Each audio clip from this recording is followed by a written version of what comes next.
आज के class 10th subject science lecture number 3 में हम डिस्कस करेंगे कि प्रेसिपिटेट क्या होता है। दो इनविजिबल सॉल्यूशंस को लें और उन्हें मिलाएं और एक विजिबल सॉलिड बन जाए और जाके बीकर में जमा हो जाए, वही प्रेसिपिटेट है। क्या बोला मैंने? दो या दो से ज्यादा इनविजिबल व्हाइट कलर का या ट्रांसपेरेंट केमिकल कंपाउंड लो और लेके उन्हें वापस आपस में मिलाओ, और मिलाने के बाद अगर कोई विजिबल कलर आ जाता है और सिर्फ आ नहीं जाता है, आने के बाद ठहरता है और ठहरने के बाद बॉटम में, बीकर के बॉटम में धीरे धीरे धीरे धीरे आके सेटल होता है, तो वो जो सेटल हुआ मटेरियल है वही होता है प्रेसिपिटेट। तो अगर तुम पूछोगे कि क्लास 10th में ऐसा कोई एग्जाम्पल है जो प्रेसिपिटेट का एक बहुत बढ़िया एग्जाम्पल है, तो आपके क्लास 10th एनसीईआरटी में ही एक रिएक्शन है जो डिस्कस तो उन्होंने नहीं किया कि कैसे उसको प्रोसीड करेंगे। मैं यहाँ पे डिस्कस करूंगा और बताऊंगा कि एक एक चीज उसमें कैसे होती है। पहले मैं आपको बता दूं, जो अभी तक के लेक्चर्स हुए हैं, लेक्चर 1 लेक्चर 2 में हम यही देखे हैं कि केमिकल रिएक्शन क्या होता है। तो केमिकल रिएक्शंस वो होते हैं जिसमें एक सब्सटेंस कंप्लीटली अपने इंट्रिंसिक प्रॉपर्टी को बदल देता है और एक नई सब्सटेंस में चला जाता है। उसके इंटरनल स्ट्रक्चर बदल जाते हैं, जो एटम्स इन्वॉल्व होते हैं रिएक्टेंट साइड्स में, प्रोडक्ट साइड में वो इन्वॉल्व नहीं होते हैं, है ना। प्लस केमिकल रिएक्शंस क्यों होते हैं? केमिकल रिएक्शन इसलिए होते हैं, बिल्कुल वैसा ही है जैसे आपका आके मुझसे ट्यूशन लेना। आप क्यों ट्यूशन के लिए आए? बोलोगे इंफॉर्मेशन के लिए। तो इंफॉर्मेशन लेने के लिए आप यूट्यूब पे भी जा सकते थे, आप फिजिकल क्लासरूम में क्यों बैठे हुए हैं? तो आप बोलोगे कि बेटर रिटेंशन के लिए। यूट्यूब पे अगर हम वीडियोस देखते हैं तो ऐसा होता है जैसे कि हमने वीडियोस देखा अच्छी नीयत से, तब तक कोई नोटिफिकेशन पॉपअप हो जाए और गलती से हमने उस नोटिफिकेशन पे क्लिक कर दिया तो हमें वो दूसरी दुनिया पे लेके चला जाए। तो फिर अगर हम आपके साथ बैठ के पढ़ते हैं तो जिस कॉर्नर को, जिस दुनिया को आप दिखाएंगे उस दुनिया में हम रहेंगे, फोकस रहेंगे, हमारे पास डिस्ट्रैक्शन का कोई रीजन नहीं है। इसलिए हम ट्रेवल करके आते हैं धूप में दोपहर के 3 बजे और आपसे पढ़ते हैं। मैं बोलूँगा कि चलो अगर आपके घर में से कोई मेंटोर आपके साथ बैठ जाए और बोले कि चलो यूट्यूब पे देखते हैं, तब अगर फोकस करके पूछे तो तब आप ये कहेंगे कि नहीं सर, यहाँ ऑप्शन है, मैं आपको रियल टाइम में रोक सकता हूँ कि सर 1 मिनट, मुझे ये आपकी बात समझ में नहीं आई। ये फैसिलिटी यूट्यूब के एक क्राउड पे नहीं होती है, क्योंकि वहाँ पे वो कहने के लिए होता है कि हाँ इन्होंने एक सवाल पूछा, बट 1 लाख बच्चे अगर एक साथ देखने लगे तो फिर कैसे कौन किसका कब डाउट लेगा, और डाउट तो किसी भी कॉर्नर से आ सकता है। तो जितने भी सवाल मैं पूछता चला जा रहा हूँ आपसे और आप जो ये मुझे जवाब दे रहे हैं, ये क्या कर रहे हैं आप डिस्कम्फर्ट को अवॉइड कर रहे हैं। तो फिर एक कोटेशन है जो मुझे याद आ जाता है कि people do things to avoid discomfort. तो केमिकल रिएक्शन इसलिए होता है क्योंकि वो होना चाहता है। अब तुम बोलोगे क्यों होना चाहता है? For better positioning, for better positioning, for better condition, for better stability. ठीक है, तो ये सारे रीजन होते हैं जिसकी वजह से केमिकल रिएक्शन होता है। नहीं तो एक अपना फॉर्म दूसरे फॉर्म में बदले ही क्यों? बदल रहा है मतलब जो पहले था उससे बेहतर होने जा रहा है। तो सर क्या हमेशा ऐसा होता है कि जो फॉर्म है उससे बेहतर होने जा रहा होता है? नहीं। अगर केमिकल रिएक्शन हो और केमिकल रिएक्शन होने के बाद वो तुमको एनर्जी दे दे, इसका मतलब पहले जो था उससे अब अच्छे पोजीशन पे है वो, और पहले जो था उससे रिएक्शन होने के बाद अगर पोजीशन पे आ गया मतलब तुमसे एनर्जी ले लिया है वो, तो तुमसे एनर्जी ले लिया तो एनर्जेटिक हो गया, वो लॉन्ग टर्म रहेगा नहीं, वापस से एनर्जी रिलीज करेगा और स्टेबल फॉर्म में आएगा। तो एक पूरा गेम है एनर्जी का। कोई कुछ नहीं करना चाहता है तो कोई अपनी पूरी फोर्स लगा रहा है कि तू कर, तो हो सकता है वो कर दे, बट वो पूरे मन से नहीं करेगा तो वो एंडोथर्मिक हो जाएगा। कराने के लिए आपने एनर्जी दी तब हुआ। तो अगर कोई केमिकल रिएक्शन, अगर कोई भी केमिकल रिएक्शन को कराने के लिए, है ना, किसी भी केमिकल रिएक्शन को कराने के लिए अगर आप एनर्जी देते हैं, आप क्या करते हैं, प्लस करते हैं, क्या करते हैं, एनर्जी, तब जो प्रोडक्ट बनते हैं उस पूरे प्रोसीजरल केमिकल रिएक्शन को हम बोलेंगे कि ये एंडो है। क्या है, एंडोथर्मिक है। एनर्जी आपसे ले लिया, बट वहीं पे अगर वो केमिकल रिएक्शन हो और आपको एनर्जी बदले में दे दे, प्रोडक्ट भी मिले प्लस आपको एनर्जी भी मिले, तो इस टाइप के केमिकल रिएक्शन को एक्सोथर्मिक रिएक्शन होता है। तो एक्सोथर्मिक रिएक्शन जनरली स्टेबल होता है। क्या होता है, स्टेबल होते हैं। वो जिस स्थिति में था उससे बेटर स्थिति में आया, तभी तो अपना एक्स्ट्रा एनर्जी दिया। अब उतना वापस करोगे तब तो वो वापस लौटेगा जहां था, समझ गए। तो अगर हाइट से मेजर करोगे तो यहां था तो एक्सोथर्मिक में यहां आता है, एंडोथर्मिक में यहां था तो यहां चला जाता है। ये बात समझ में आ गई। वापस लौटते हैं अपने की कॉन्सेप्ट पे कि केमिकल रिएक्शन क्या है। केमिकल रिएक्शन ट्रांसफॉर्मेशन की कहानी है, एक फॉर्म से दूसरे फॉर्म में बदलने की कहानी है। क्यों होता है, for the sake of stability, एक लंबी कहानी मैंने सुनाई। टू अवॉइड डिस्कम्फर्ट, आप यहाँ आए, पढ़ने आए, क्यों आए, क्योंकि डिस्ट्रक्शन फ्री है, क्यों है, लाइफ डाउट सॉल्व कर सकते हैं, बहुत सारे पॉजिटिव रीजन है जिसकी वजह से आए। तो बहुत सारे डिस्कम्फर्ट को अवॉइड कर रहे हैं ना आप यहाँ आके। मैं क्यों पढ़ा रहा हूँ, मुझे पैसे मिल रहे हैं, मैं क्यों पढ़ा रहा हूँ, मेरा पैशन फॉलो हो रहा है, मैं क्यों पढ़ा रहा हूँ, क्योंकि मैं अपने मर्जी का मालिक हूँ, पढ़ता हूँ, पढ़ाता हूँ, एक अच्छी फीलिंग देती है, हर तरीके से हाथ में लड्डू है, पैशन भी फॉलो हो रहा है, पैसे भी मिल रहे हैं, मर्जी के मालिक भी हैं, और क्या चाहिए जीवन। तो ये मेरे अपने डिस्कम्फर्ट को अवॉइड करने के लिए सारा टेंट्रम है मेरा, और आपका सारा टेंट्रम आपका डिस्कम्फर्ट अवॉइड करने का है। ये बात समझ में आ गई।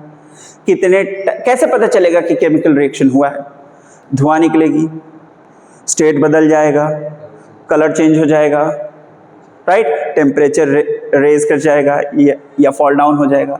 तो ऐसे तुम्हारे एविडेंस मिल जाएंगे जिससे पता चल जाएगा कि केमिकल रिएक्शन हुआ, ठीक है। बट कुछ ऐसे केमिकल रिएक्शन होते हैं जिसमें इनमें से कुछ भी नहीं हुआ फिर भी हुआ, कलर चेंज नहीं हुआ, टेम्परेचर चेंज इतना कम था कि विजिबल नहीं था, जिससे बहुत स्लो प्रोसेस का कोई केमिकल रिएक्शन हो, धीरे धीरे बदलता हो, तो इंस्टेंटेनियसली आप क्या चेक कर पाएंगे, कुछ भी नहीं। तो अगर आपको कोई एविडेंस नहीं मिल रहा है हाल फिलहाल तुरंत मिक्स करने के बाद, तो ये नहीं कहेंगे कि केमिकल रिएक्शन होना नहीं स्टार्ट हुआ है, क्या पता हो गया हो, धीरे धीरे हो गया हो।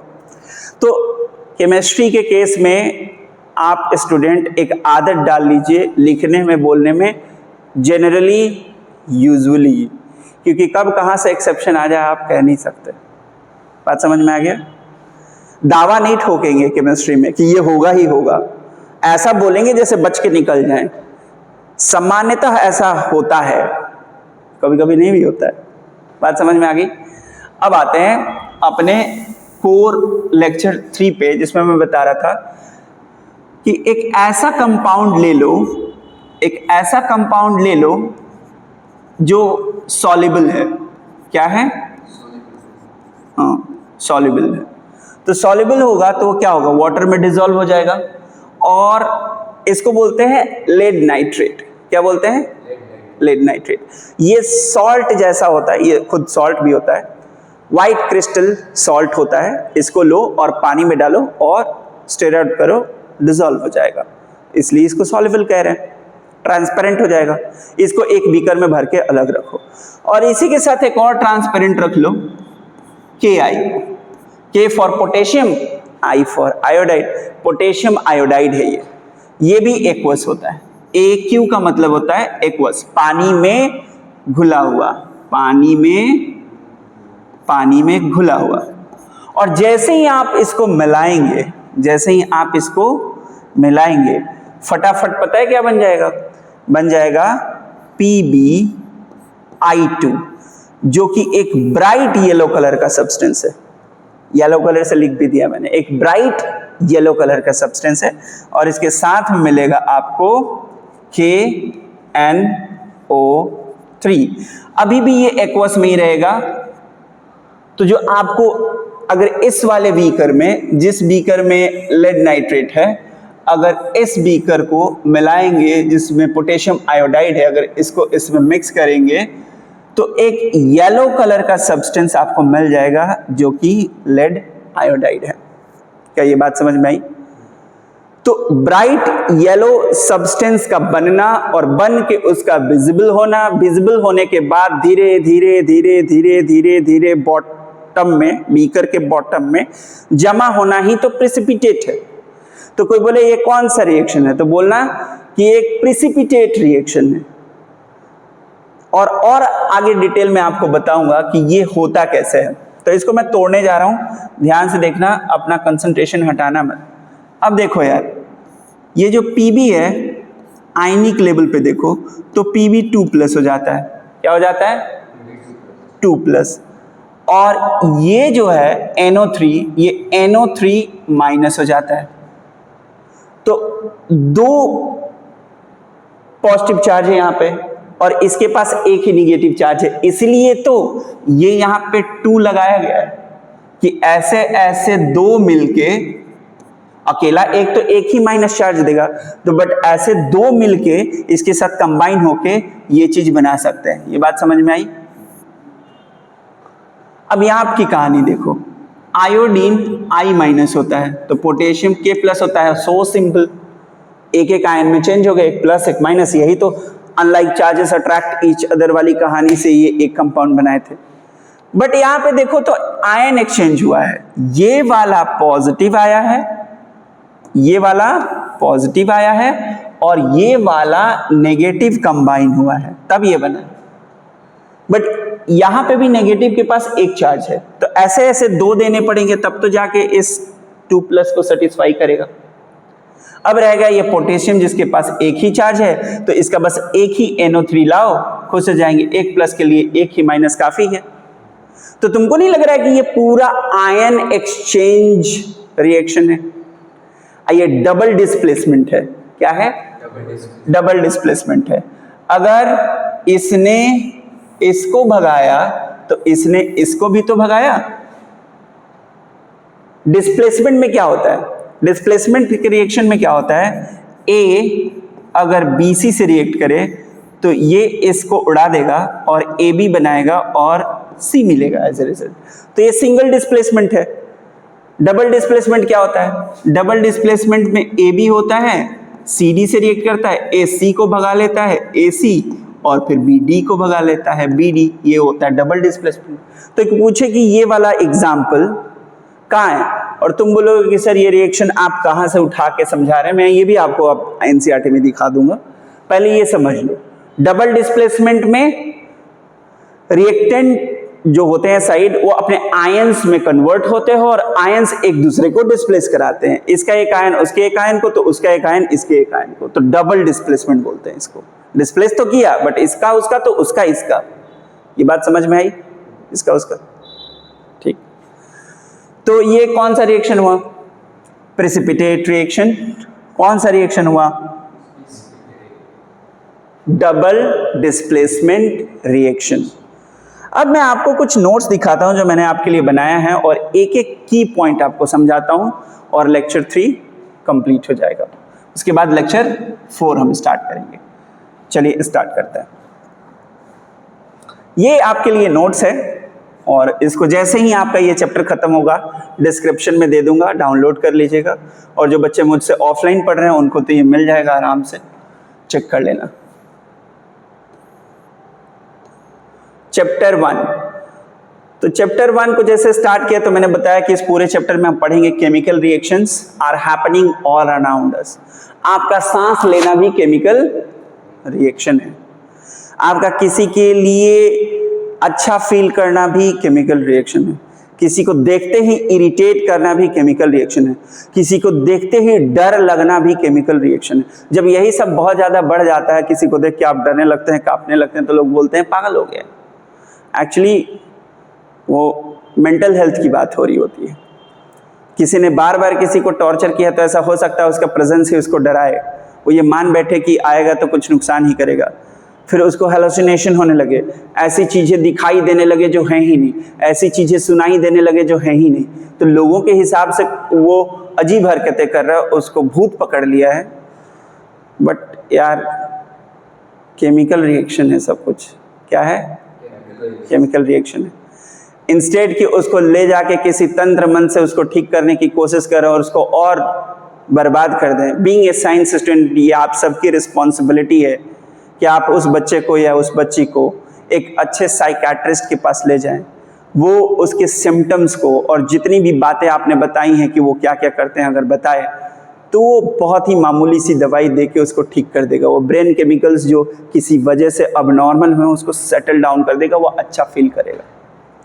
तो साइंस पढ़ना, बार बार CBSE अपने गाइडलाइन में बोल रहा है कि कॉम्पिटेंसी बेस्ड लर्निंग करो। अरे तो केमिकल रिएक्शन पढ़ रहे हो तो ये बात समझो कि सब कुछ केमिकल रिएक्शन की वजह से हो रहा है। किसी का हैप्पी हार्मोन्स का सिक्रीट होना बॉडी में ज़्यादा केमिकल रिएक्शन ही है। क्यों आपके में ज़्यादा हो रहा है, मेरे में कम हो रहा है? क्यों मुझ में ज़्यादा है, आप में कम है? तो कुछ तो केमिकल रिएक्शन हो रहा है जिससे सिक्रीशन बढ़ गया। ये बात समझ आ रही है? तो केमिकल रिएक्शन कहाँ नहीं है पूछो, है तो हर जगह। छत बनाई आपने कंक्रीट की और छत ढह गई कुछ सालों बाद, केमिकल रिएक्शन। पहले केमिकल रिएक्शन हुआ तो मजबूत होते गए, मजबूत हो गए, स्ट्रेंथ मिलती गई, है ना। जब आपने कंक्रीट डाला छत पे तो कुछ दिनों तक क्या हुआ, कुछ दिनों तक आपस में बॉन्ड बनाए, स्ट्रेंथ मिला, उसकी आप क्यूरिंग की, पानी डाले और स्ट्रेंथ लेता गया। 5 साल, 10 साल, 25 साल, 50 साल, 100 साल के बाद ये जो पकड़ थी धीरे धीरे धीरे धीरे कमजोर हो रही है।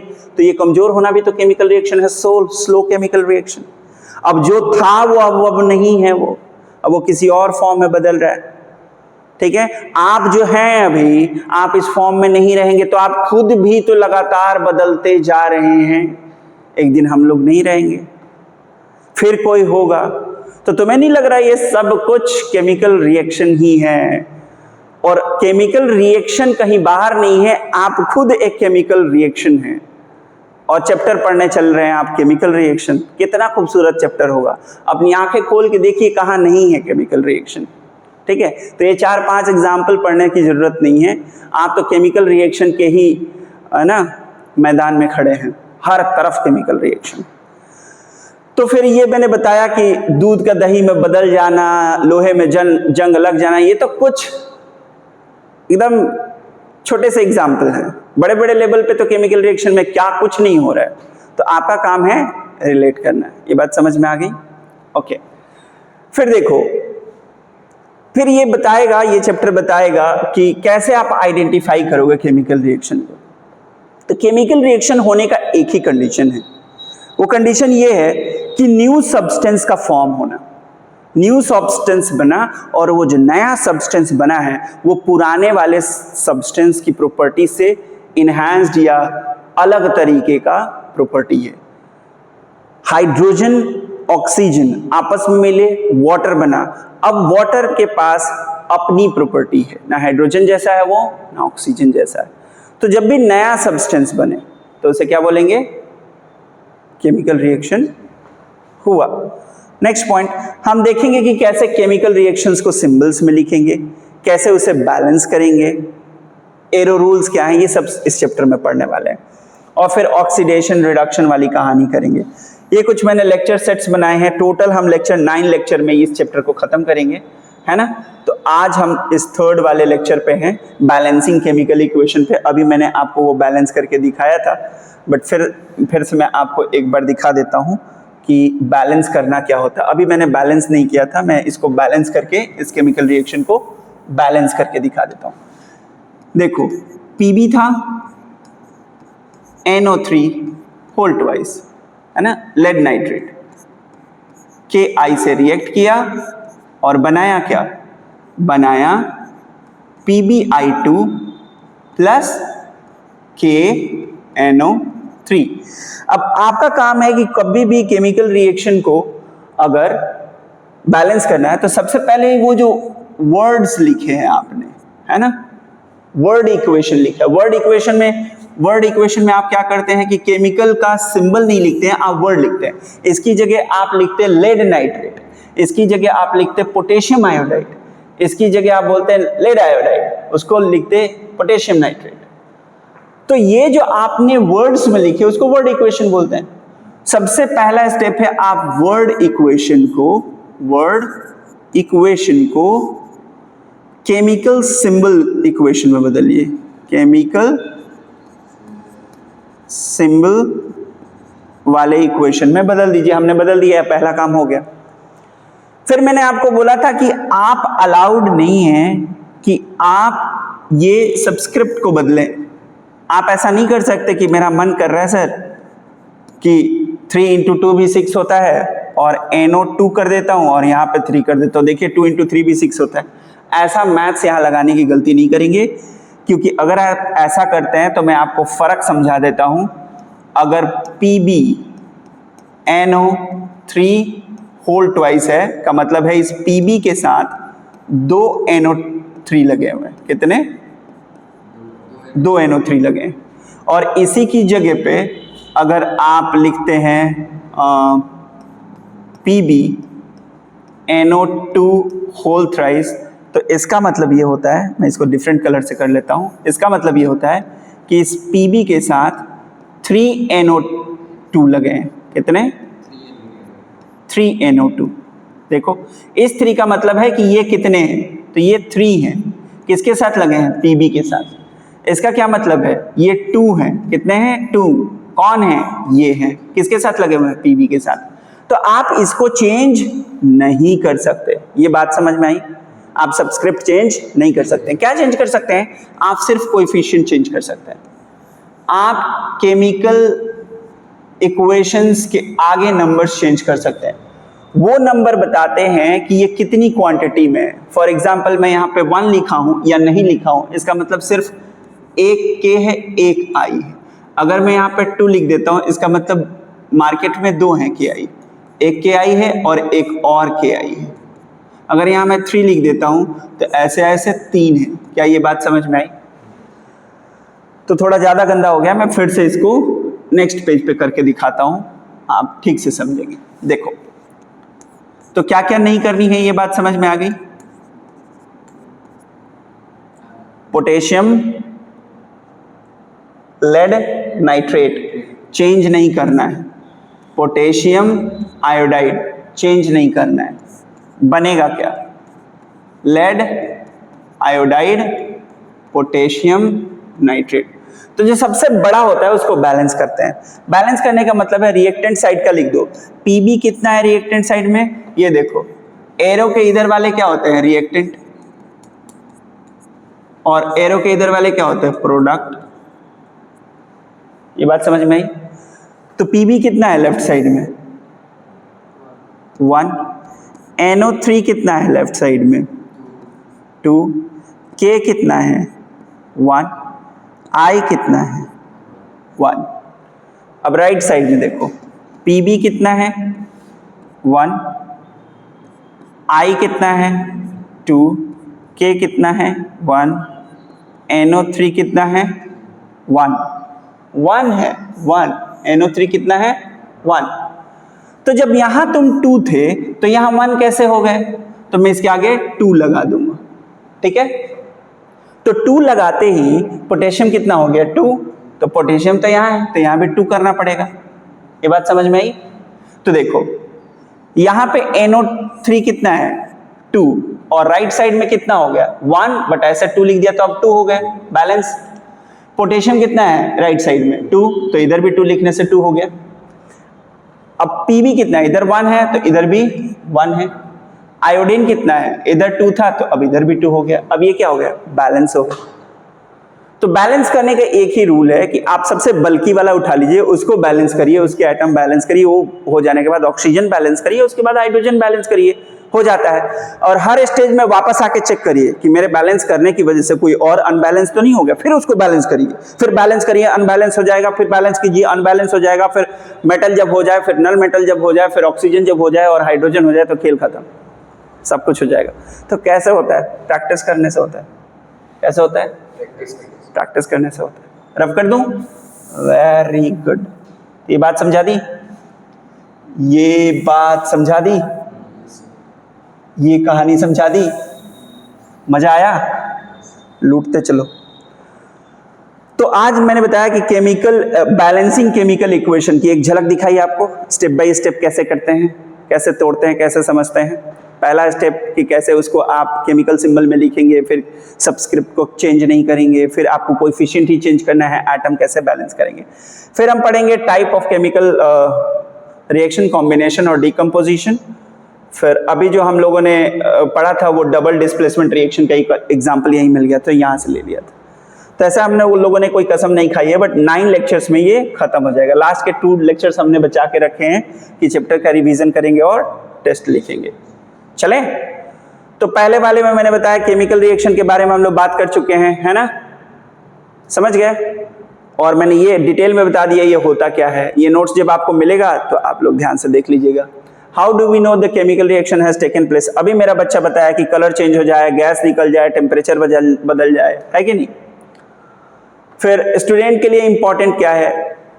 यही है कि जरूरी नहीं है कि आपको ये सारे सबूत मिले। ऐसा भी हो सकता है कि इसमें से कुछ ना दिखे तो भी केमिकल रिएक्शन हो रहा है। दूध में दही डालते ही थोड़ी कुछ हो जाता है यार, रात भर छोड़ो तो सुबह दिखता है वो दही दही हो गया। तो उसमें से गैस निकली देख पाते हो क्या? कलर चेंज हुआ देख पाते हो? कुछ नहीं देख पाते हो। तो इंस्टेंटेनियसली कुछ नहीं होता है, ठीक? मैं जैसा कल दिख रहा था आज भी वैसा दिख रहा हूं यार। कल कैसा दिख रहा था मैं, वैसा ही दिख रहा हूं। बट प्रोलॉन्ग, अगर 10 साल बाद कोई देखे तो बोले नहीं यू हैव चेंज्ड, बट आप नहीं बोलोगे इतना धीरे धीरे हो रहा हूं पता नहीं चल रहा है। तो ये क्या सिखा रहे हैं सर आप? ये सिखा रहे हैं वो जो सबूत लेके घूम रहे थे आप कि गैस निकलेगी, कलर चेंज होगा, ये होगा, इसमें से कुछ भी नहीं होगा तो भी केमिकल रिएक्शन होगा, स्लो होगा। समझ गए? अब ये क्वेश्चंस हैं, What are the various indicators that shows a chemical reaction has taken place? बता चुका हूं। तो ये देख लो, डिस्प्ले कर दिया है, जिसको जानना है स्क्रीनशॉट ले लो, इसको ट्राई करो। अब आ जाते हैं लेक्चर नंबर 2 पे। लेक्चर नंबर 2 पे केमिकल रिएक्शन को कैसे लिखेंगे और बैलेंस करेंगे। लेड नाइट्रेट वाले एग्जाम्पल से हम लोगों ने ये सब कुछ डिस्कस कर लिया कैसे करेंगे, ठीक है? तो बस स्क्रॉल कर रहा हूं, आप देखते चले जाओ। पहले बोला ना कि पहले आप वर्ड इक्वेशन लिखो, पहले शब्दों में लिखो, लेड नाइट्रेट लिखो, LEADNITRATE ऐसे लिखो।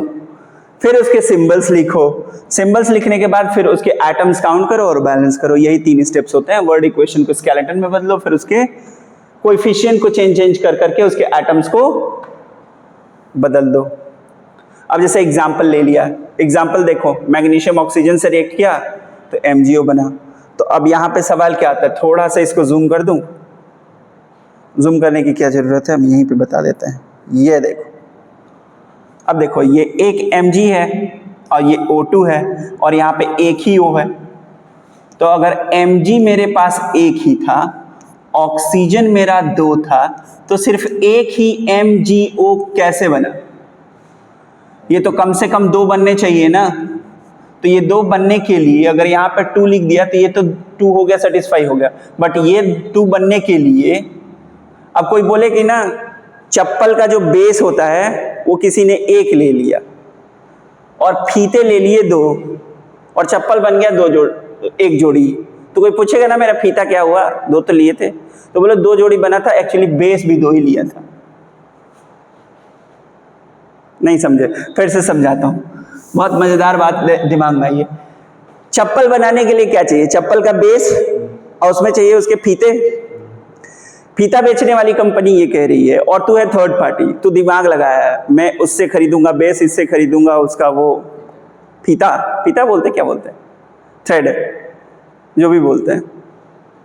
तो उसको थ्रेड बेचने वाली कंपनी बोल रही है, फीता बेचने वाली कंपनी बोल रही है कि मैं पेयर में ही बेचूंगी, खरीदना खरीदो नहीं तो जाओ। बट बेस बेचने वाली कंपनी को कुछ नहीं है, आप चाहो तो आप 7 ले लो, कोई दिक्कत नहीं है। बट ये क्या बोल रहे, जोड़े में बेचेंगे। तो तुझे दिखाने वाले ने बोला कि 1 ले लिया बेस और 2 ले लिया फीता और बन गया 1 चप्पल। क्या बता रहा है? बन गया 1 चप्पल। वहां नहीं दिख रहा है तो मैं यहां दिखा देता हूं। क्या बोला उसने? 1 ले लिया बेस एक पेयर ले लिया फीता और बनाया एक जोड़ी चप्पल, तो सुनने वाले को नहीं लगेगा कि एक ही खरीदे होते। तो हाँ, ये रोना नहीं रोगा कि अरे यार क्या करता है यार, वो तो पेयर में ही बेचता है यार, ऐसा कुछ नहीं करेंगे। क्या कहेंगे? बोलेंगे ठीक है, जब इसकी जिद है कि वो पेयर में ही बेचेगा तो ये मैं 2 खरीद लूंगा, क्योंकि इसकी तो कोई जिद नहीं है ना, तो एक की जगह मैं 2 जोड़ी चप्पल बनाऊंगा, प्रोडक्शन बढ़ जाएगा, नहीं तो एक बर्बाद होगा ना ये। तो इसको बोलते हैं केमिकल रिएक्शन को बैलेंस करना। कितना आसान था, ठीक है। तुम अपनी जिद पे रहो, मैं क्या करूं, चलें? चलो, वंडरफुल। अब आगे बढ़ते हैं। अब यही सब कहानी है, मैंने नोट्स बना दिए, मैंने प्रॉमिस किया है कि चैप्टर के लास्ट में दूंगा। तो देखो, अब केमिकल रिएक्शन के लिए एक और बात खास ध्यान देनी है कि अगर किसी कंपाउंड के आगे S लिखा हुआ है, अगर किसी कंपाउंड के आगे S लिखा है, मतलब वो कंपाउंड सॉलिड स्टेट में। अगर उसके आगे ब्रैकेट में स्मॉल l लिखा है, मतलब वो लिक्विड स्टेट में। अगर उसके आगे G लिखा है तो मतलब वो गैसियस स्टेट में। और अगर किसी भी केमिकल कंपाउंड के आगे AQ लिखा हुआ है का मतलब है कि आपने किसी सॉलिड सब्सटेंसेस को वाटर में डिसॉल्व किया है। क्या किया है? और उसका एक्वस सॉल्यूशन बना दिया। जैसे सॉल्ट का वाटर में डिसॉल्व होना, सॉल्ट वाटर एक्वस सॉल्यूशन हो गया NaCl का। ये बात समझ में आई? आ गई? हाँ हाँ बोलते रहो, नहीं तो मुझे नहीं पता चलेगा। तो ये भी यूज करना है। अब जैसे ये रिएक्शन तुम्हें दिख रही होगी, देखो स्क्रीन पे ये दिख रही है, तो ये क्या इंफॉर्मेशन दे रही है? ये इंफॉर्मेशन दे रही है कि ये जो आयरन है वो सॉलिड है, ये जो वाटर है वो गैसियस स्टेट में ले लिया है, तो ये सॉलिड बना आयरन ऑक्साइड, और हाइड्रोजन गैस गैस बन के निकल गई। तो लोहे के ऊपर पानी डालोगे तो कुछ नहीं होगा, लोहे के ऊपर स्टीम डालोगे, है ना? तो स्टीम डालोगे तो क्या होगा? स्टीम में काइनेटिक एनर्जी बहुत ज्यादा होता है, तो वो फिर आयरन के इलेक्ट्रॉन्स के साथ कुछ चेंजेस क्रिएट करना स्टार्ट होगा, तो ऑक्साइड बनना स्टार्ट होगा। तो ठंडा पानी डालने से कुछ नहीं होगा। ठंडा पानी डालना है तो सोडियम के साथ ठंडा पानी डालो, कोल्ड वाटर भी डालोगे ना तो भी खेल हो जाएगा, ठीक है। बट अगर तुमको आयरन के साथ खेलना है तो पानी नहीं, भाप चाहिए। क्या चाहिए? भाप चाहिए। ये बात समझ में आ गई? अब देखो, अब कुछ और सिंबल मैं तुमको दिखा रहा हूं, यहां ध्यान से देखो। हीट के लिए ऐसा सिंबल बनाते हैं, ट्रायंगल जैसा, ठीक। और कोई भी क्रिस्टल लिखना हो, जैसे कोई केमिकल रिएक्शन हो रहा हो, रिएक्टेंट है, प्रोडक्ट है, उसके बीच में एरो है, तो एरो के ऊपर जो कंपाउंड लिखा होता है वो क्या होता है? एरो के ऊपर जो कंपाउंड होता है वो क्या होता है? वो होता है क्रिस्टल, कैटलिस्ट। क्रिस्टल नहीं होता, क्या होता है? कैटलिस्ट। और कैटलिस्ट क्या होता है? कैटलिस्ट ऐसे केमिकल कंपाउंड होते हैं जो रिएक्शन को फास्ट कर दें या स्लो डाउन कर दें। उनका खुद केमिकल रिएक्शन में इन्वॉल्वमेंट नहीं होता है, बट उनके होने से केमिकल रिएक्शन स्लो या फास्ट हो जाती है। ये बात समझ में आई? चलो, फिर ये कुछ क्वेश्चंस थे, इसको करने थे। अब आ जाते हैं लेक्चर नंबर 3 पे। बैलेंस करना था। बैलेंस कैसे करें अब मैं तुम्हें दिखा देता हूं। अगर ये आयरन है, वाटर में डाला, आयरन ऑक्साइड बना और हाइड्रोजन बना, इसी को बैलेंस करके दिखा देते हैं। अब ये देखो, ये आयरन है और ये वाटर है, मिलाने से बना है आयरन ऑक्साइड, है ना। Fe3O4 है, आई गेस Fe3O4 करेक्ट। तो Fe3O4 कर लेते हैं। देखो, Fe प्लस वाटर क्या देगा? Fe3O4 plus hydrogen gas, plus क्या दे रहा है? हाइड्रोजन गैस दे रहे हैं। तो देखते हैं कि ये कैसे केमिकल रिएक्शन बैलेंस होगा। यहां पे आयरन कितना है?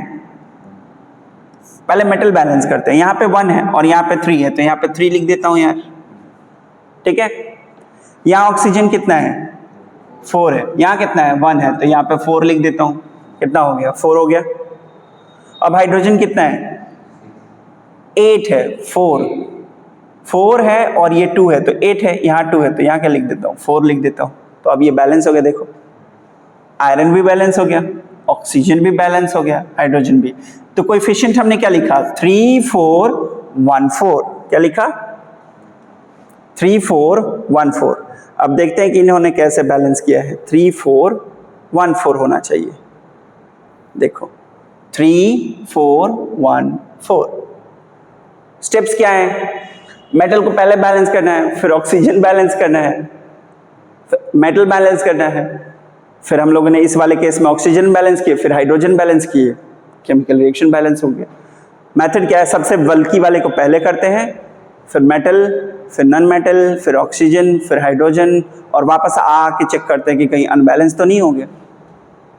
फिर ये कुछ बोर्ड के कुछ क्वेश्चंस हैं, ये नहीं है, ये तो रूल्स है। रूल्स यही है कि मैंने आपको ये बताया कि कोएफिशिएंट्स को लिखना है, कोएफिशिएंट मल्टीप्लाई कर देता है पूरे फॉर्मूले को। अब इसका क्या मतलब है? अब इसका मतलब ये है कि यहां देखो क्या कर सकते हैं, क्या नहीं कर सकते।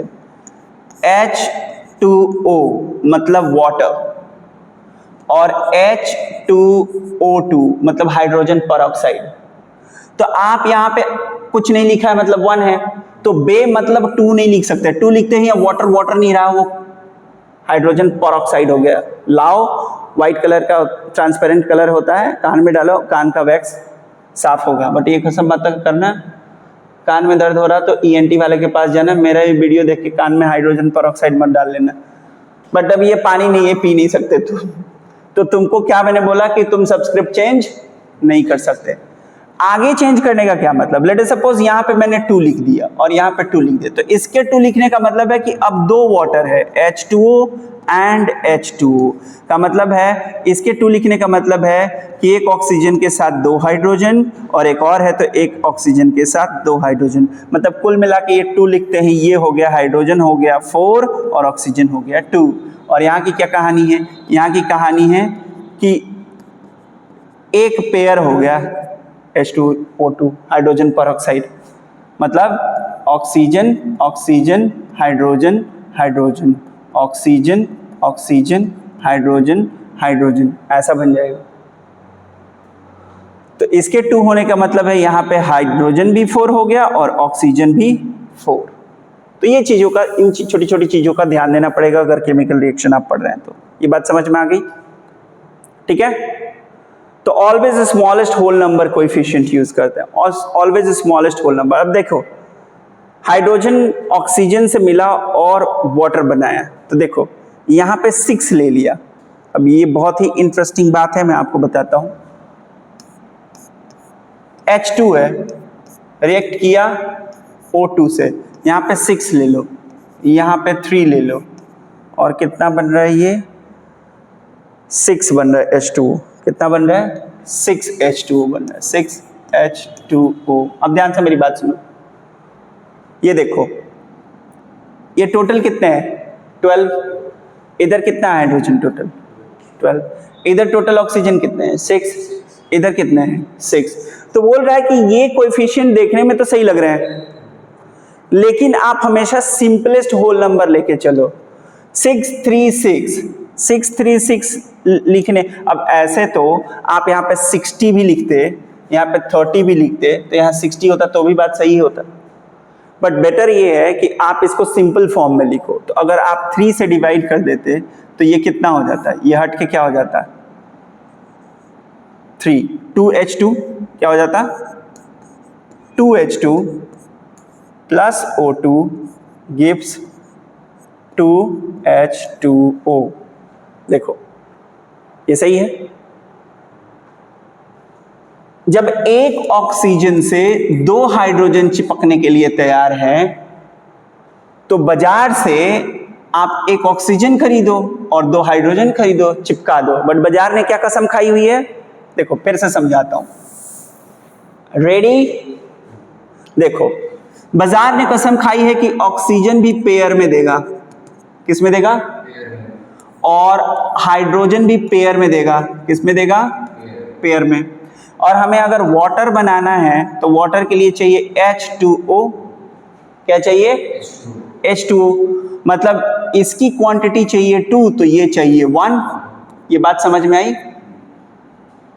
तो जब आप हाइड्रोजन खरीदने जाओगे और एक हाइड्रोजन खरीदोगे, मतलब एक पेयर खरीदोगे हाइड्रोजन, एक पेयर में बेच रहा है, और ऑक्सीजन भी आपको पेयर में ही बेचेगा वो। तो एक काम करो ना, जब आप 2 पेयर हाइड्रोजन खरीद लोगे तो 4 हाइड्रोजन हो जाएगा, और 2 ऑक्सीजन एक पेयर ले लो, मतलब ये ले लो 2 पेयर और ये ले लो 1 पेयर, तो आपको 2 पेयर वाटर बन जाएंगे। बोलो क्यों? क्योंकि एक, इसका क्या मतलब है, 2 ऑक्सीजन, तो एक पेयर इसके पास चला जाएगा हाइड्रोजन का और दूसरा पेयर इसके पास चला जाएगा, तो वाटर कितने बन गए, 2। तो इस तरीके से कोएफिशिएंट को बैलेंस कर सकते हैं। अब कोई बोले कि नहीं मैं 2 नहीं लिखूंगा, यहां पे लिखूंगा मैं 100, तो ले ले भाई, तू 100 लिख, इधर 50 लिख, तो भी तुझे 100 ही मिलेगा। तो बोल रहा है कि स्मॉलेस्ट होल नंबर लिखना है, मतलब 2 1 2 ही चलेगा, इसके ऊपर तो आप कुछ भी ले सकते हैं, बट केमिकल इक्वेशन में अगर आप कोएफिशिएंट लिख रहे हैं तो कोशिश करिए कि आप स्मॉलेस्ट होल नंबर ही लिखें। ये बात समझ में आ गई? चलो, तो ये प्रॉब्लम ही बता दिया। फिर क्या है, अनबैलेंस और बैलेंस, स्क्रीनशॉट ले लेना है और अनबैलेंस को बैलेंस बनाना है। जो भी नहीं बना पाओगे फिर आके आंसर चेक करना है, तो पहले इसको लेके ट्राई करना है, जब नहीं हो तो ये देखना है। ये बात समझ आ गई? फिर लेक्चर नंबर 4 जो है वो हम लोग नेक्स्ट क्लास में स्टार्ट करेंगे, जिसमें हम कॉम्बिनेशन एंड डिकम्पोजिशन के बारे में बात करेंगे। Thank you so much.